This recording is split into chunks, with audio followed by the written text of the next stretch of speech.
Wait a little. Okay, I think we're live. Welcome everyone to Conversations with Yolanda, because Mark has to wait for his intro. So, are you ready? Yeah. Obviously not, because you're not sitting down. So. Let's go live. Oh, okay. You're gonna do your intro? I have to do my intro. Okay, go I ahead. got my production. How many listeners you got? It doesn't matter how many listeners we got. We're live, and you're over there procrastinating. I want a theme song. Start a theme song. Go ahead.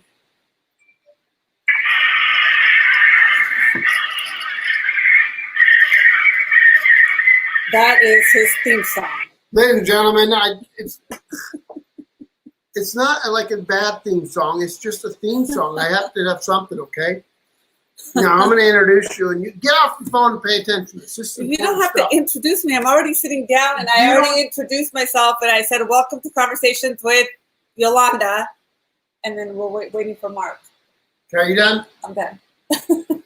Now we open up this studio as a professional studio. Ladies and gentlemen, welcome to Studio 53, live from Las Vegas, Nevada. It's the Windy City because it's blowing like you wouldn't believe there. Put a balloon outside, it'll be gone. I'm telling you right now, you see her in blue, you see her in red, you see her in white, you can see her in red, white, and blue. She's America's most loved conversationalist. Give it up for Yolanda Martinez. Use it. Clap for yourself. Oh, I got to give myself a round of applause. That's all we got here. It's a small budget. We're on a small budget. I didn't know we were applauding. All right. Oh, got applause. Okay, do a big intro for me now. Ladies and gentlemen, the crazy man, the man who doesn't understand that a Mark and Yolanda show means sit down and introduce yourself together.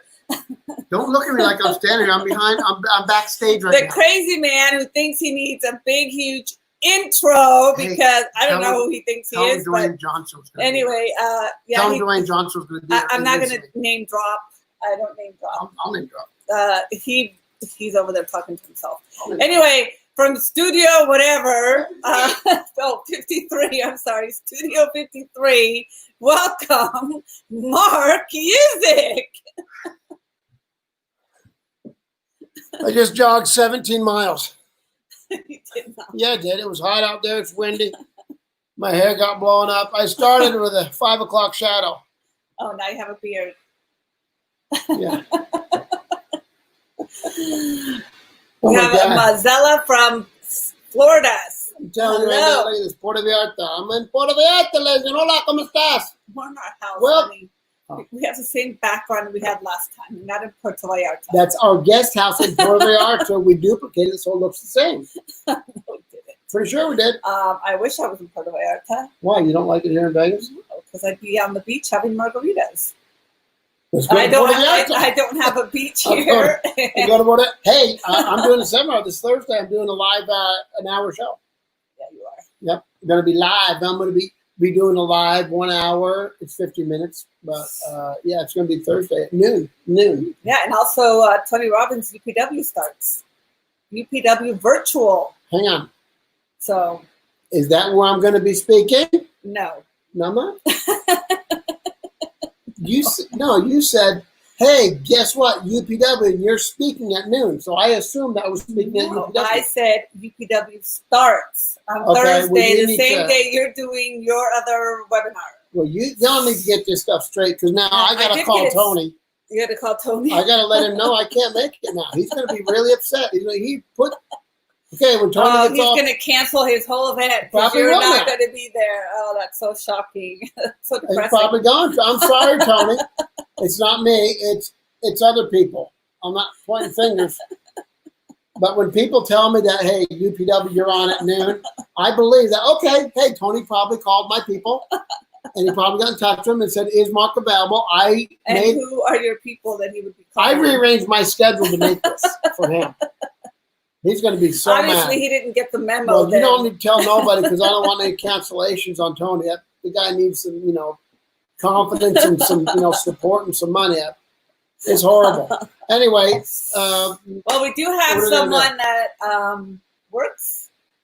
has worked with Tony, and he's actually still working with Tony because he's going to be helping with The UPW virtual. That I am not apparently going to be on. So I appreciate it. Let's get that straight. You will be attending.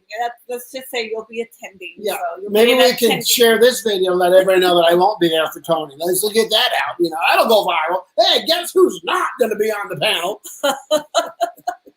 He's at Studio 53. You know, he's so broke. He's only got 2 letters, numbers 5-3. Tony's got a whole zip code. We don't need it. We don't even have a studio. It's just we call it Studio 53. You call they don't it know that. They don't know. I don't. I'm telling you right now. Guess what? Good news coming up at 1 o'clock. I will be on the phone with my colonoscopy doctor telling me the results of my photo back shoot. to that conversation again.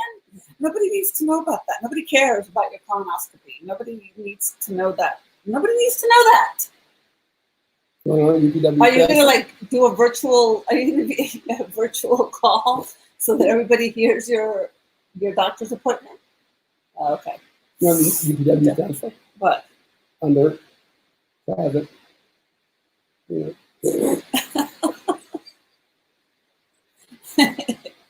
No, that's not what it stands for. Well, it will after 1 o'clock. Who is this? Who's this guy? Is it Dwayne Johnson on today? Dwayne Johnson doesn't work with Tony Robbins. Usher. No, Usher doesn't it's work Usher. for Tony No, Robbins. It's Pitbull. Pitbull's here, ladies and gentlemen. No, Share, do a fake. Yes, let's here. do a watch party. Pitbull, you said we're getting somebody that works for Tony Robbins. The guy works for Tony Robbins. Pitbull is here, ladies and gentlemen. Please do a Pitbull performed at. It doesn't matter. He's on. He's our guest for today, ladies and gentlemen. Pitbull. No, he's not. He's toured all over every pit, every bull he's been around, and that's who was going to introduce me. You surprised me, Terry, dirty dog, you Pitbull, the dirty dog. Anyway, ladies and gentlemen, please welcome. We have got the man who really appreciates everything in life. That doesn't look like Pitbull. That is a Pitbull. I told you it What is wasn't. that? That's someone better than Pitbull. What the hell? He's white. I do so white. He's like the ghost. What the hell? Is that an image? No, that's a real person. That's our friend. Don't be saying he's God Almighty. That is far. I apologize for the interruption, ladies and gentlemen. Apparently, Pitbull had canceled. He couldn't make it out due to the high winds. You never booked Pitbull, so don't be name dropping the people you haven't even touched base with. No, you didn't. You got someone better than Pitbull. I called Pitbull. No, you didn't. He didn't call me back. He didn't call you back. He must have just ignored your phone call. No, he's busy. Probably doing the UPW, which he probably took my slot. He probably did. You know. Anyway. You know what, Pitt? That's fine. It's all good, Pete. It's all good, PB. Because my next live event, I'm probably going to have to get somebody else other than you to probably fill in. Is that okay, Pitbull? Maybe then. Now watch him squirm. So who do we have? He looks small in that little picture. Yeah, he looks. He is. Better do that intro. Go ahead. Ladies and gentlemen, welcome. You got to read his damn name. Ladies and gentlemen, welcome to Studio 53. We have Mark and Yola. Wait, that's our name. Oh, it's Michael Nitti. Oh my God, this guy's like he works with Tony. I can't believe it. You really got somebody. Poor Pitbull, he's probably ticked off as hell. Michael, I'm sorry, I guarantee you, Pitbull's pissed off at you. You took his slot. He thought he was going to be on here. Oh my God. Well, Michael, he's like Tony's top coach in number one. That's right. He is. irritates me a little bit. I never told him. So I go to his house, right? We're over at Michael's house, and he go, "Hey, Tony, call him, wish you happy birthday." And he plays the message. I thought, I've had 56 birthdays. He ain't never called me. He must have not got the memo. He was with Pitbull. That's why. There's a guy that's the coach. I actually hired. I remember the first time we came across it was his daughter and his son-in-law that said, "Yeah, you know my father-in-law does." I go, "No, I don't know what he does." You know. So Steve says he works with Tony. He's one of Tony's top coaches. I go, "Tony Robbins?" He goes, "Yeah." I go, "And you're just now telling me this?" He goes, "Yeah." So I said, "Do you think he'd call? Do you think he'd mind if I called him?" He goes, "No, he loves you. big fan of yours, which he's not. I think they say that to make me feel good. That's not true, because they came to San Diego to watch our show. He did. Yeah, he did. He did. Him and his wife. Yes, he did. And now he's home, and I paid him to coach me. And now we have to do live events. He's the one speaker that I request he has to be there, or I don't do it. Unless for only rare times that he's only missed one. Yeah. He only missed one. He was doing a concert with Pitbull. He was doing a concert with Pitbull. And you didn't get invited? No, I was invited. I actually gave my slot to him because I was busy. But this is the guy, he's one of the best coaches. And whenever people come across this all the time and go, well, I do one-on-one coaching. It's very rare that I do. And if I help somebody. The other thing is I always get them to Michael's event first, Michael Nitti, because Michael is one of the greatest coaches that we've ever worked with. He's a dear friend of ours. And we've been friends for a long time. And now we finally invited him on. We're like, who do we have left? We don't have anybody else left. And I was like, let's go through the Rolodex, you know? So we got up to the M&Ns. And there he was. Let's call him. Shot in the dark. Shot in the dark. And you're to blame. We gave Michael a good name. Okay, bring him up. And Michael Nitti. God dang. You look a damn bit like Pitbull. I'm sorry to tell you. Oh, goodness. What a comparison, right? Pitbull. You actually here? Am I here? Yeah, you're here. Yeah, you're here. Yeah. You're live now. You don't look like Pitbull, but you're live. You're crazy, bull. I was just in the other room, looked in the mirror. I'm not Pitbull, so. No. I was shocked. You know, and I won't be on UPW apparently. I just got the news of that. I just broke the news to him. He's not going to be. We need to do a watch party. Y'all tell everybody that Pitbull's coming on. Now look, y'all tell them Pitbull's coming on, and they'll all think, "Oh my God!" Well, wait, there's more. Pitbull will be here anytime. You're stuck with me. You must not have been able to make it. So. Anyway, we got you, huh? Because you're on coaching calls like all the time. It's like I got to call you. I know when to call you, like right 5 till the hour or the half hour. And if you answer, I know you. Then it's always the same thing. Hey, Mark, what's going on? I got 5 minutes. I said, I know. That's why I called you right now. So we're actually lucky we get to have you for an hour or 45 minutes. We'll keep it for 45 minutes in case we have another call. But and what else? Let's see. You were booked for Wednesday. You couldn't make Wednesday. I mean, it was like a hard time because you really are booked a lot, huh? Yeah. You know, yeah. I'm booked a lot, especially late. Especially late with Tony doing this virtual UPW starting. I believe it's Thursday.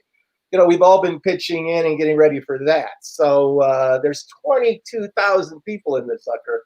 I think he was working with the actual #1 guy, the big guy at Zoom, the guy who invented Zoom. I mean, and he's working with him, and they were able to get 22,000 people on a Zoom call. That's a lot more than we've got right here. So anyway, so it's we're handling, so we're all pitching in, doing other stuff besides just coaching. We're welcoming people. We're doing all kind of stuff. So anything to support Tony. But it's crazy times, and it's going to be a riot. So I'm glad you're going to come join us and be part of the UPW on Thursday through Sunday. So.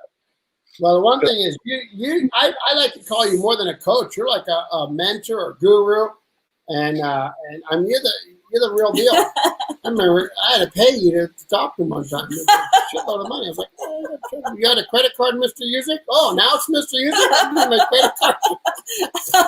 Let me get that bill. I said, I gotta hire this guy.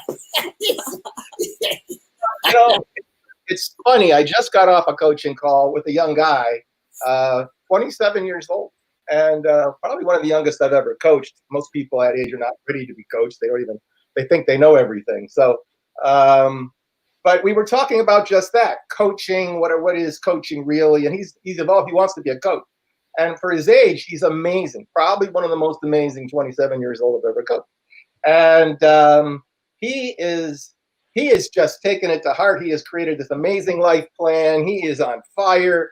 You just mention a book, and then by the next call, he's already read it. I mean, he's just crazy. But we were talking about coaching because he's starting to coach people. He coaches.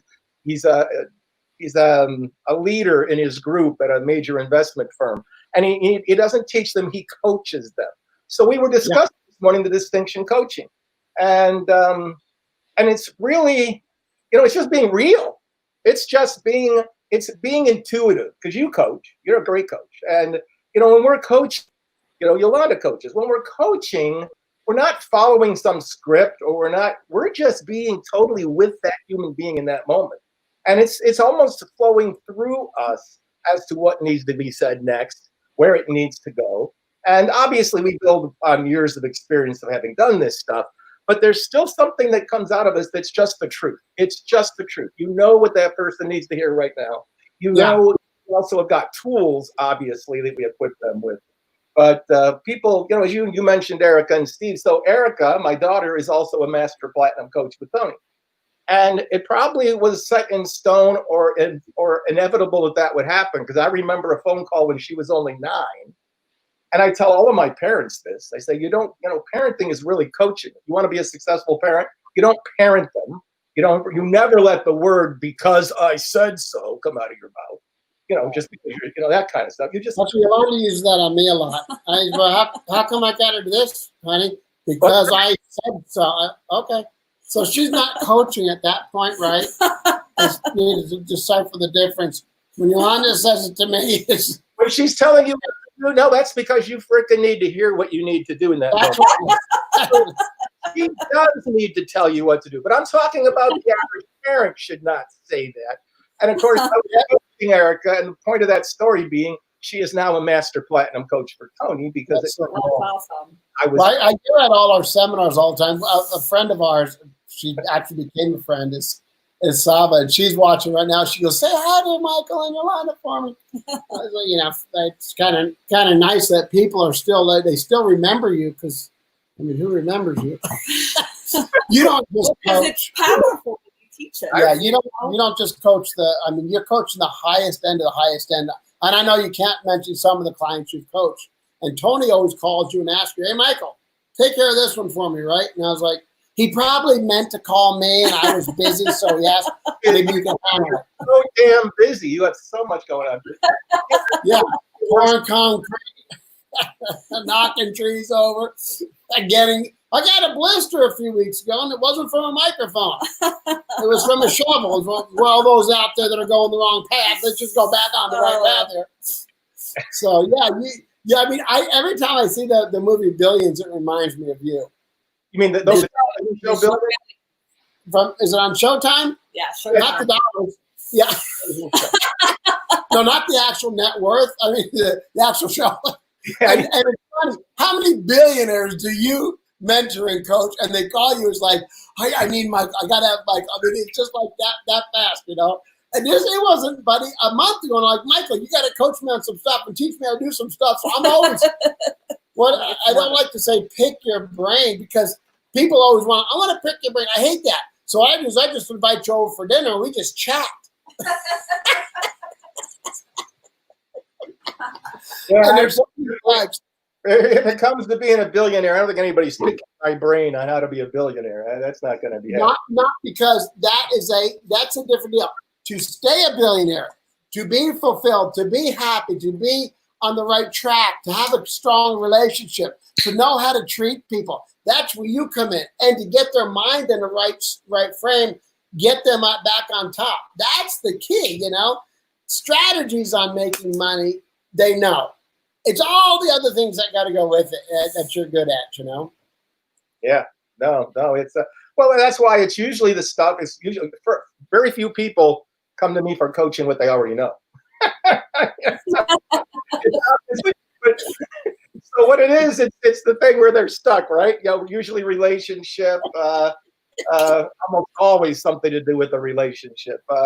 Other times it has to do with just staying on top of their game, because many people who have succeeded at a high level, they have put their feet up, and they know they have, and you may not notice it on a daily basis, but they do, and especially in one area. So when you're operating at peak state, everything's working. But when something stops working, it's always because you've let down an energy. So for me, it's a lot of energy work. What I do is I take men and women, we take a look at where they were when they were performing at a high level. Like when you were really on top of your game, when you were really bringing it, when you built that business, when you made it happen, when there was no stopping it. And, they were at a 10, 11, or a 12 out of 10. And then they know that's where they were. So now they just do what they do and they don't check in. But when something stops working, what I do right away is we take them through and find out where they are today, especially in the relationship. They've taken a hit, something's happened, there was an interim failure, the relationship's not going well. And I find out that they're operating at a 4. And How do you find out? What's that? How do you find out?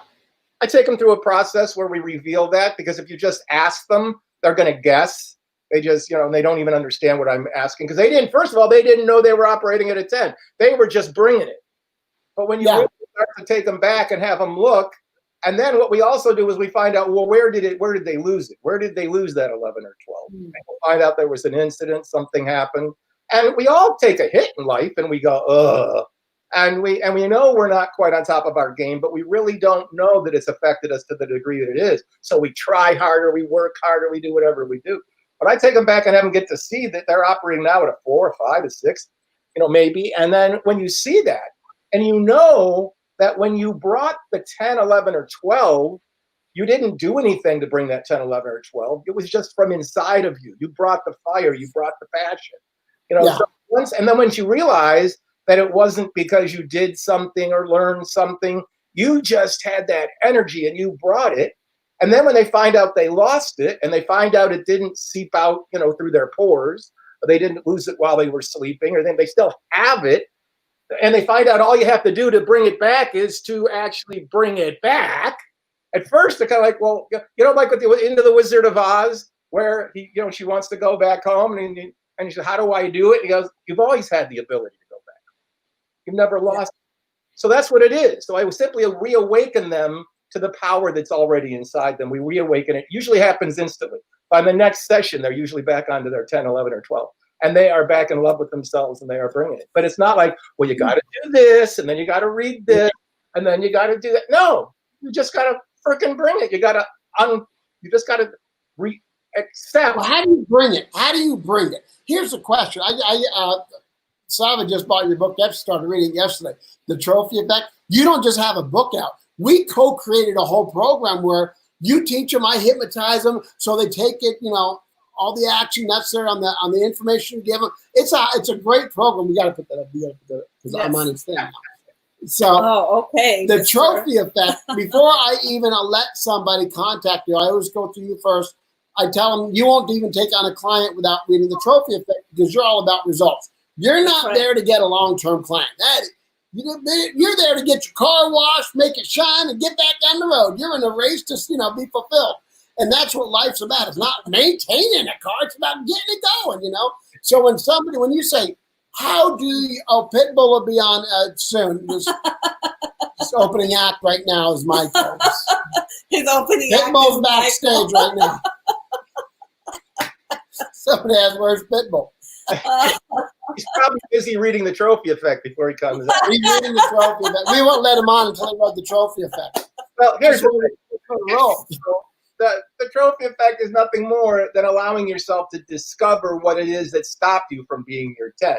So we're all walking around with this private collection of failures from the past.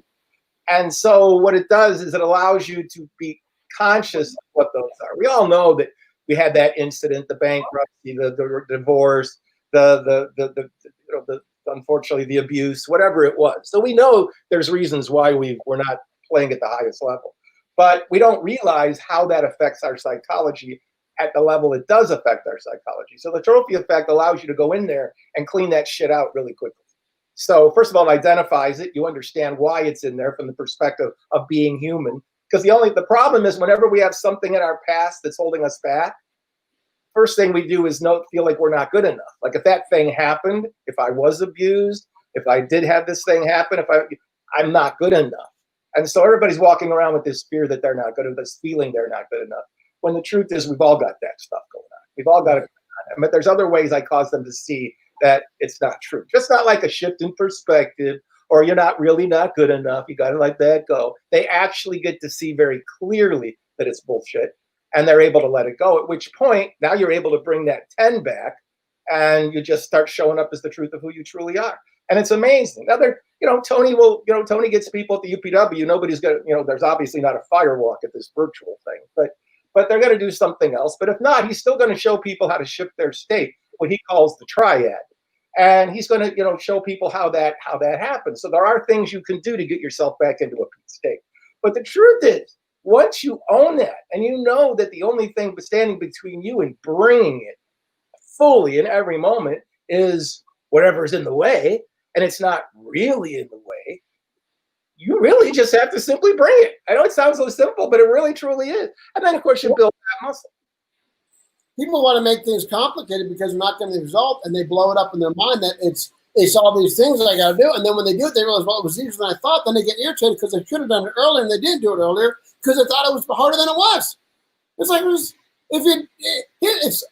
the drunk syndrome is you get more confidence if you're at a bar to go ask some girl to dance. You don't care if you're rejected versus you have to build up your courage. So with what I like about what you do is you put them in a hypnotic state so they don't think about it. They just react. They go out there and they do it. And like, oh my God, I got the results. That was that easy. And then that's why you're so effective, I mean, you're a hypnotist, aren't you? Don't you do hypnosis and stuff like that without them knowing it? You actually look at your wife. You got her. The fact that when I speak directly into somebody's mind and I do what I do with them and I speak the way I speak, that there is something hypnotic happening there, of course. But I certainly am not the expert like you. But what I do is speak in such a way and cause them to be receptive in such a way by having them see the truth. In other words, it's not a technique. It's not a way of doing something. It's just the truth. And I've learned about this truth over the years that they're able to perceive in the way I speak it. And they get it. When they get it, it's like, of course. Like a light bulb. Like it's so simple. It's so simple once they get it. Like, why don't I do that? We just got done doing a 3-month coaching. I do like coaching for this group for 90 days. And it was on podcasting and all that. And I remember we had a live event. It was March 13th and 14th. I missed the 13th because I was speaking in Dallas at Mary Glorfield's event, who also has been working with Tony for, a number of years, who's good friends. He gets calls. He calls her too. I think Tony lost my number. Pretty sure he lost my number. Because I talking to Jim Britt the other day, and he said, Tony, and I said, he forgot to call me. So apparently he's saving the best for last. I know that's what it is. It's got to be that. And I remember we did a 90-day coaching with me. I did an intervention with somebody. We brought him up on stage. His name is Alex. And Sam was talking, he's a podcast guy, and I said, so, Sam, what are you doing? And then Sam said, well, when are you going to do your first podcast? And I go, you haven't done a podcast? Yeah. And the guy goes, I don't know. And I go, what? I said, stop this, Sam, get your phone right now. Pull it out, turn it on. We're doing a podcast right now. We're doing it right now. And bam, it happened so fast. He couldn't think about it. It was done. He was so excited. And he's like, oh my God, I did it. I go, was it hard? He goes, no, it was real easy. It was so easy. It's easier to do it. It's hard to think about it and manifest the illusion in your mind that isn't real. And it's not going to be real. When you do it, it's going to be real. It's just crazy. And they have grown so much over the 90 days. And I told them all, you go back. There was only 12 people at this event. It was a very intimate event. Some were couples. And I think 5 bought. I said, go back and look at the ones that didn't buy of where they are now. Imagine where you'd be if you didn't have this mentoring and coaching. And look at where you're at. They've come more in 90 days than they did in 5 years. And they are massively we had one girl, Maria, she's out there, she's got 2 coaching clients at $3,600 each she got. She goes, yeah, I can't believe they bought it. I was like, why wouldn't they? And a lot of times we put ourselves down as people and then we don't feel we deserve it. And that's where you come in, you get them all pumped up and go, you do deserve it. The fact is, not only do you deserve it, you have an opportunity and a moral obligation to be the better self. And that's where you get them in that right state, huh? Then I come and hypnotize them and I make them do it. Bam, who's your daddy now, Michael? Huh? It ain't Pitbull. Well, I think point on something very valuable there. That would be, and here's what it is, in a roundabout way, you basically what you basically just said is that here's the problem. We all have fears. We all feel like we're not good enough, but we take it personal. We make it personal. Like that fear, the thing that happened to me, or the reason I have a fear, that's my fear. We all have fears, and you may hear somebody says that. Well, they don't have the fear that I have, or we don't all have the. No, we all have the same fear. So the point is, when you have a fear, rather than make it personal or think it means something, it's really nothing more than I have a fear. I have a fear of going up on stage and talking. I have a fear of doing this. I have a fear of making that phone call.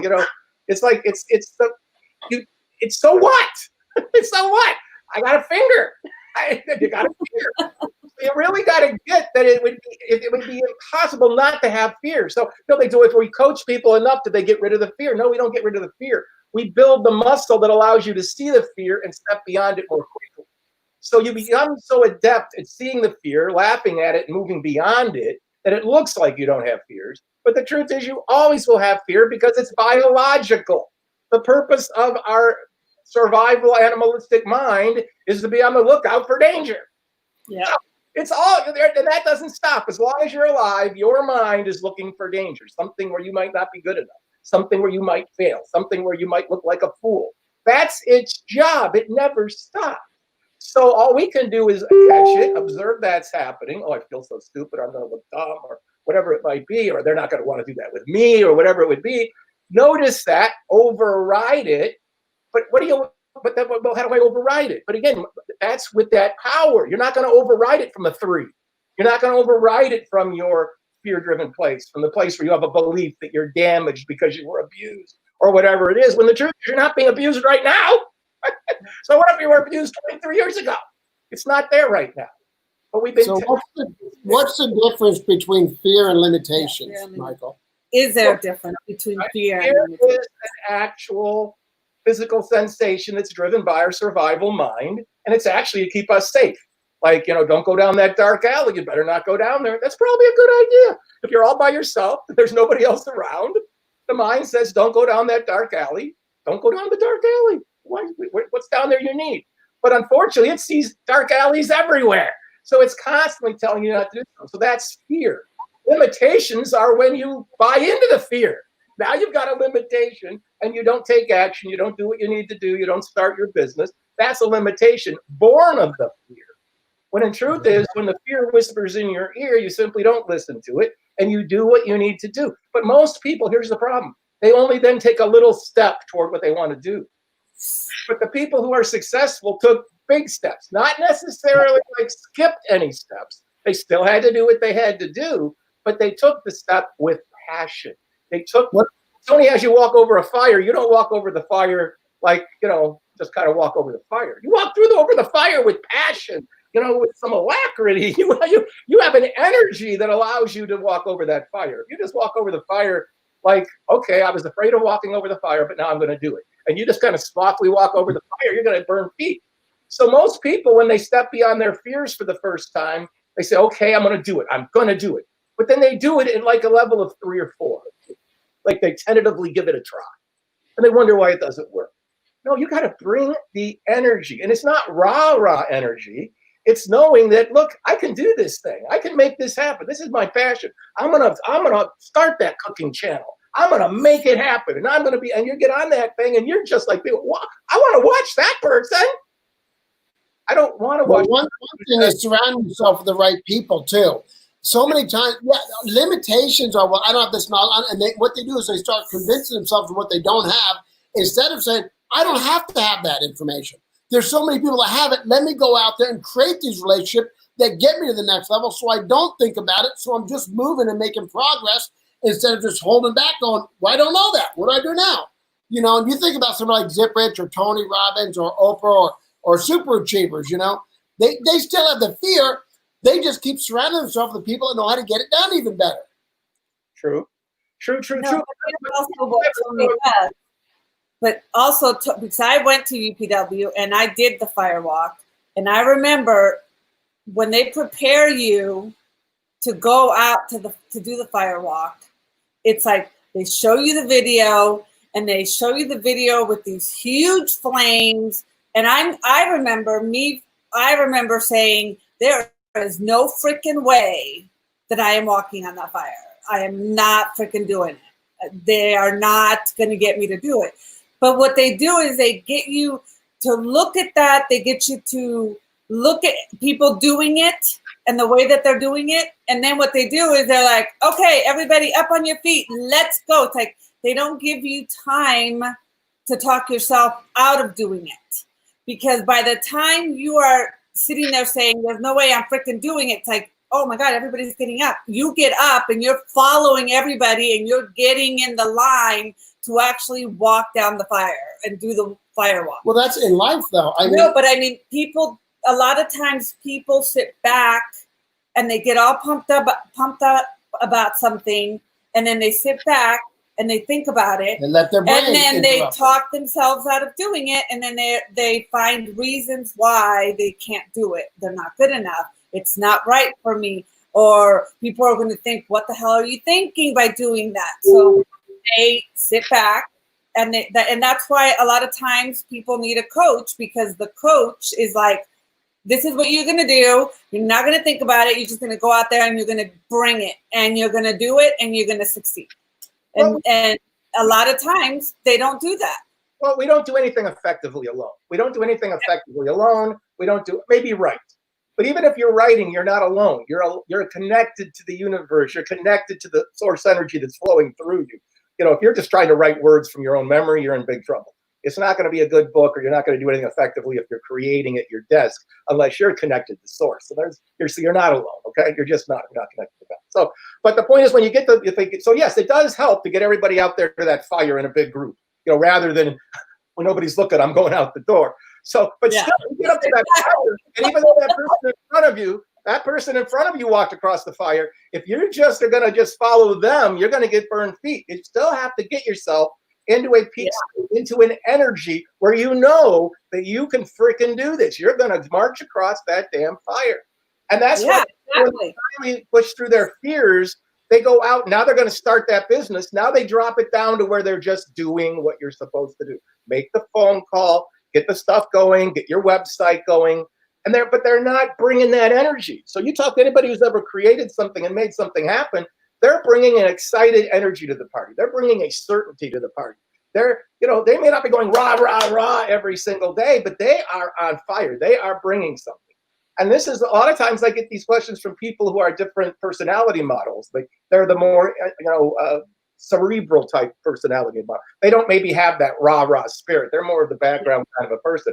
They actually have already created a little belief system that, well, they don't have that energy, so they're in trouble. They'll be the person who's the accounting for the person who's the accounting for the successful person. And maybe they'll make a lot of money doing that kind of stuff. But everybody has the ability, this whole thing about personality. And yeah, there's some of us that are maybe more naturally from being that way for so long, like that maybe bring more high energy. But I don't care who you are, when you attack something with a passion, you have the ability to bring a passion to the party.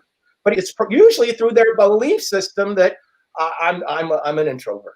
That's a belief system. You did not pop out of the womb as an introvert. Exactly. None of us became. So I think I did. Well, you already know that you are very unique. Yeah, if you're a breach, you're an introvert for sure. You're not an introvert, but you're on drugs, so we can't tell. So there you go. The point is, it's all a belief system. No matter what we have, even personality. The baby did not pop out of the womb as anything other than whatever happened. And then it made decisions growing up, and the parents did whatever they did, and maybe they were coached properly or whatever, and they weren't beat up, whatever would happen. But even if you were, I promise you have the ability to wake up to the fact that you're nothing more than a human being that got influenced by whatever happened. But that whatever happened is not in you right now. You have the ability to step beyond it, reinvent yourself, step into a new, level of passion for something. And, no matter what it is. And most people are waiting for their passion, then they will get excited. It's the other way around. Find what you want, find what you love, and then bring the passion to that. Okay. Yeah. So, and then what I do is get people to take a look at what is it that's still stopping them from having that passion. And we bring them back up to their 10 and 11 and 12. That's what we do. So when you're coaching somebody, every single coaching thing is different, huh? You're finding out what their story is they're talking about, and then you're kind of interrupting the pattern of what their story is to give them a better result. True, but that's very early on, because after we find out whatever their story is, we crush that immediately, and then they're not allowed to have the story. Dang it. We do not keep going over the same story. Why would you? Once we Well, that's what a therapist does. A therapist keeps going over the same story, teaching them how to deal with a problem. It's like, that is the challenge. Therapists are beautiful people. I coach many therapists. I know therapists, and most therapists who are really successful do a combination of what they were taught as traditional therapy, and they now know to not just keep talking to the person as if they're still broken. Okay. Yeah. So they really. I'm talking about a good therapist knows what they're doing.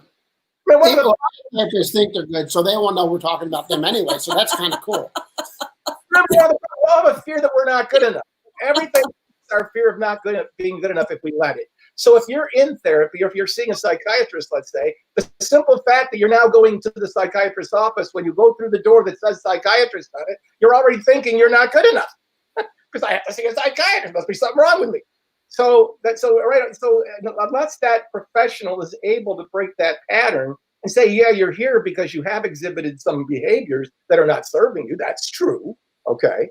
And then they work to break free of those, as opposed to simply say, yeah, you're broken. That happened when you were 12. We got to keep giving you drugs. That doesn't work. And yet there are many people who are in a very, disorganized mental state where they should be given something that probably keeps them more sane. But that's a whole other conversation, okay? So we don't, the truth is this. We all have the ability to invent a new future in every single moment. We are not the same way we were, 10 minutes ago, unless we say we are. Unless the way we were 10 minutes ago is pretty damn good, then be that way. But anything you're holding on to from the past, you are holding on to it because first of all, that's the funny part. The mind actually holds on to anything that happened to you in the past, whether you were abused or something happened, whether it was raped or you were in something, or you were just beat, terrible things that happened to human beings, or you were just some of the stories I'm reading with all the people this is going to be their first UPW. There's 22,000, and I'm letting people into the group right now, and it's amazing reading some of their stories. There was a guy the other day that, oh my God, it's terrible. But the point is that's not happening to him right now. And he woke up to that fact already that it's not happening to him right now. But here's the point. Why we hold on to it for so long is we survived it. The mind survived you through it. You may not be thriving. You're still walking around like you're damaged goods because you were beat up by your parents, by your father when you were 6, or you did this when you were 12, or you were raped when you were 15. But you survived it. You really did. And so the mind is keeping you associated to it as a survivor. So the best you can be is a survivor. And you can never break free of it unless you know what's not happening right now. I'm oversimplifying. But the point is we get people to absolutely let go and move on. Now, might you still have the memory and the way the mind works? If you see a person that looks like the person, 30 years later that raped you when you were 19, would you have a little reaction to it? Yes. But again, now that's normal, and you can override it with your intention to still be true to who you are today and thrive with your passion and your intention. We all have that ability. And you can take that pain and turn it into something very positive, like Oprah did with her life, even with Tony with his mom, and you think about I don't know any super achiever that hasn't gone through a bunch of crap. Truthfully, that's how you grow. That's the best way to learn and grow. It's like, I don't want to do that again, You kind of have a choice. You're either going to live in that life of what you saw growing up or what happened in your childhood, or you're going to make your life better so that doesn't happen. So those are the two choices, and those are the two things that people, I think, have a hard time doing because they don't feel that they deserve that life where that is not happening. Well spoken. You're right. They feel they don't deserve it. And they still feel that it's still part of who they were, and it'll always be there as a scar to some degree. Heaven forbid we should just let it go, and it's just something that happened. So we're not told that we could do that. And so we don't think we can. But that is what's going on. So they're walking around as a victim, and it's the best they can do. So I'm not making anybody wrong for that. They just haven't learned differently. And then, of course, they continue to live a life usually in an atmosphere where that is also supported. So, that's just what happens. But anyway. He constantly repeats the same story when they're trying to climb back up again. They go back to the story, they climb back up, they go back to the story. How do you break that pattern, Michael? Well, again, that's what I do with the trophy effect. That's what the trophy effect about. The trophy effect is about understanding where in your mind is that story stored and how is it stored. And they actually get to see how it got stored, what it looks like, and that they also have the ability to see that it was there for the reason that it's there, okay, to survive them. But they don't need to do that anymore, and that they can survive and thrive without that particular story. So rather than just tell somebody, you got to let go of your story, you got to let go of the past. They've heard that before. Everybody's heard that. Right. I actually take them through a process where they can actually see exactly clearly why it's there, how it was put there, and that they do own the ability to let it go. Not like you can do it. They actually see it. And at that point, they miraculously let it go. They really, truly do. I think that's the difference between a rah-rah and you giving them actual solutions and seeing them walk through it so they understand it logically and emotionally, instead of just telling them, just ignore that story and just go rah, rah, rah. That ain't going to work. A cheerleader doesn't work. You've got to have some strategies, and you actually give them the right strategies in your book, as well as the whole program that you created. We created. Oh, I appreciate you guys. So much. You don't need to surround. You don't need to have people around you all the time being cheerleaders or rah you or hyping you up. No. What I meant when I said Tony shows you the video for the firewalk, shows you people doing it, shows you the flames, and then says, "Okay, everybody up," and it's like little robots. Everybody gets up and they start walking out, but it's not like he's hyping you up to that's going to be your regular thing. He's not giving you time to talk yourself out of what you were already trying to talk yourself out of when you were watching the video. That's the key. He doesn't give you, because he already knows you're doing it. He already knows you're sitting there watching the video going, there's no freaking way I'm walking through fire. So when he gets the video going, he's talking, he's showing you the fire, and then he says, everybody up. He's not giving you time to think about it, because he already knows that your little dumb ass is talking yourself out of it. So he gets you to just take action. And that's what I mean when I say, when you say, find what you're passionate about and take action and do it with that passion and bring it. That's what you mean. You don't mean you need to have a group of cheerleaders hyping you up every time you're going to go out and do something. That's what we mean. Cheerleader. You need to be your own cheerleader, because here is you need to be your cheerleader.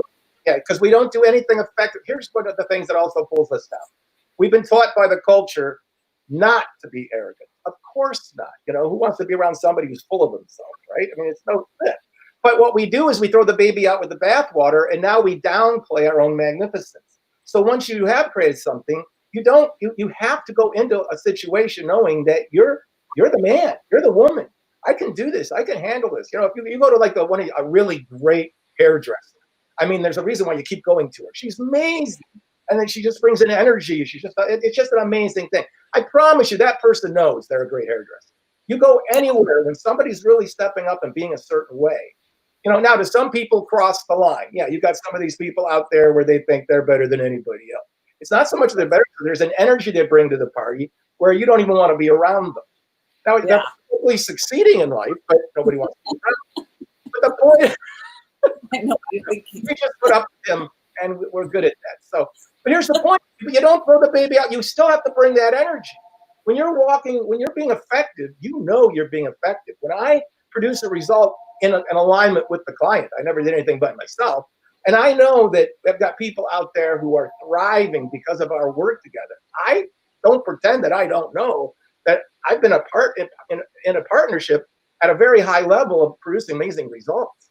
So you walk around, you have to have that, what people would call confidence, but it's really just a knowing. But here's the good news. Everybody has that ability. Yep. Everybody, every human being, but we don't because, well, we're not supposed to be that way, or I don't want to show off, or whatever it would be. It's not showing off. It's stepping into the highest level of your humanity and bringing that energy with you everywhere you go. Even if you go to the grocery store, make sure that the cashier feels better about herself at the end of checking you out than she did before you got in line. That's tension. That's something we bring to the party because we say so. Not because, well, I don't know if I have that ability, or why would I do that, or, like it. No. But you have to build it, bring it on purpose. You're not going to get there by accident, just going through life, going through the motions. You always want to live on purpose with an intention, which we all have the ability to do. But we've been taught from an early age that we should just sneak by. Playing full out looks like you get tired, and you can't play full out all the time. Yes, you can. Actually, by the way, playing full out is me watching TV in the evening with my dog on my lap, but enjoying the hell out of it and being with my magnificent, beautiful wife and just knowing that we've created this life and that, wow, look what we've done and how cool is this and how fun is this? So I'm conscious of it. I'm acknowledging it. I'm bringing it. But most people can't wait to feet up and just kind of just float through life and kind of get by and hope nobody catches. There's no passion there. There's no. Well, how does somebody get the trophy effect? Get a hold of him. They can't get a hold of him. Yes, they can. He's doing the old pitbull. Okay, how do they get a hold of Pitbull? How do they get a hold of the book? Or if they want to get the whole program, Michael, can they get it on a download, or you still doing the 8-track? Download the program from my website, which is intentionquest.com. And the program actually walks you through it. In fact, there's a hypnosis, program part of hypnosis with you on there, as you know. But the bottom line is still this. Right now, I am changing publishers with the Trophy Effect. So I believe there is still some Trophy Effect books in stock at Amazon.com. But they're going fast, and we start with the new publisher, Balboa Press, within the next few weeks. So they'll be back up in supply. But I think there's still some right there right now. And then, of course, they'll be publishing a new book as well. So it's going to be great. So. Well, we would love to continue the talk. I have my colonoscopy results coming in. We're looking forward to that, my last photo shoot. So information, but congratulations. I keep telling them nobody needs to know that information, but for some reason he feels the need to just share. Share. It doesn't show it. If you have the footage or anything, we'll be fine. No footage. No, we will not be sharing pictures. I want to do a Facebook Live. I should have done a Facebook Live when he called me after he was done talking about bringing home the anesthesiologist because, oh my God, he was so good. I love that guy. Female anesthesiologist, and that's why I didn't care who it was. It could have been a kid with a horn. I was happy. He was just happy about how he felt. Well, thank you for your time. We really enjoyed talking to you. I wish we could keep going because you've got some awesome information. But you're always at our live events. A lot of people say, we're trying to put another live event together. We had it scheduled. We're getting ready to get the hotel, and then we're like, better hold off a little bit longer. Yeah, we'll get there. We will get there. And anything that's not a Monday night, because Monday night I'm doing the mastermind, but we'll get together. But anyway, I'm excited to see you guys in a few days here. We're going to be able to watch some UPW together. How cool is that? Yes, we are. I'll be doing my webinar at your house during UPW. I might just streamline it to UPW. You can do anything you want while I'm at my house, just not a colonoscopy. That's it. We're not rooting that out. No, we are. There's a big sign in every bathroom that says no colonoscopy. You need a really tiny camera, Michael. We're going to play pin the tail on the donkey. We're going to blindfold you. Good. All right. So cool. All right. Well, we'll see you this week. Thank you for having me, and we'll see you guys soon. Awesome. All right, brother. Thanks. Love you, buddy. Tell Julie hi, and we will see you in a few days. All right. Bye. Oh, my God. Michael's kind of crazy. Kind of. Well, you two together is a whole different story. I mean, you two could have a show together and you wouldn't need any other entertainment. Just you two bantering back and forth would be good enough. Oh, we could have been on. You got to get the book, The Trophy Effect. Great Anybody book. Who asked you about coaching, I says, until you read the book, he's not going to take you on. because he doesn't waste time. He's all about results. And then I forward an email, how to get in touch with him. Mike will get in touch with you, providing you'd like to be coached by him one-on-one. He's extremely, extremely, extremely busy. Very hard to get even a call in. He'll make room for you, providing you do exactly what you're supposed to do. If you don't do your part, he's not gonna step and do your part for you. That's what I love about having a good coach in life. That's right. So make sure you share this video. And we are going to go because he's excited about his doctor's appointment. So we will see you guys on Wednesday. Check it out. Hey, I'm starting to get where people can book me for like 15-minute, 20-minute segments if they have questions and all that, and I'll go through. We'll be posting that on his page so that you know how to get a hold of him. I'm trying to figure out how to get a hold of me myself. Once I learn how to get a hold of me myself, I'll be able to have you get a hold of me as well, and then we'll get to be able to get a hold of you. I'm learning it. Calendar or something. Yeah, man. I'm getting calendar. Obviously, he hasn't figured it out yet, so we're working on it. So. And Saba, Yolanda will be getting in touch with you, girlfriend. That's right. Looking forward to it. Hey, go check out. We got some videos coming up on our hypnosis Facebook, right? Facebook, Hypnotize Me Mark. Give me things. Do that thing again. It's not Hypnotize Me Mark. His website is Hypnotize Me Mark, but his Facebook fan page is Hypnotist Mark Music. That's me. So you go on there. We've been posting videos, little video clips of our show because we haven't been able to do any shows. And then from there, it'll take you to either YouTube or Vimeo where you can look at a full show and get some good laughs while you're in lockdown. That's right. Or while you're home. And check it out. We are going to be here again on Wednesday and Friday. We'll see you Looking Wednesday. Forward to it. So share this video, comment, and then if you haven't liked the site yet on Facebook, go like. I started about 2 months ago with 8,137 fans, and now I'm up to almost 17,000. So I want to get to 20,000 within the next couple weeks. Okay, so share the video, like this video. If you've got some great information, remember, get the trophy effect at intentionquest.com. It's a great book. It teaches you a lot about rewarding yourself when you do just get the book. Deeds. So I'm gonna take us out with a song. I don't like that song. It's not a good theme song. It's short, sweet, and to the No. point. I'm going to have to pick a better song. I know all the words to that Pitbull will song. be my theme song, so that'll be next time. I will have a song for you. I know all the words guys. to that song. There's only one word. I know more. There's only one word in that song. All right, we're out of here. Share this video, comment, and we'll get back to you. Thank you so much. Conversation with Mark and Yolanda. Boom, check it like it.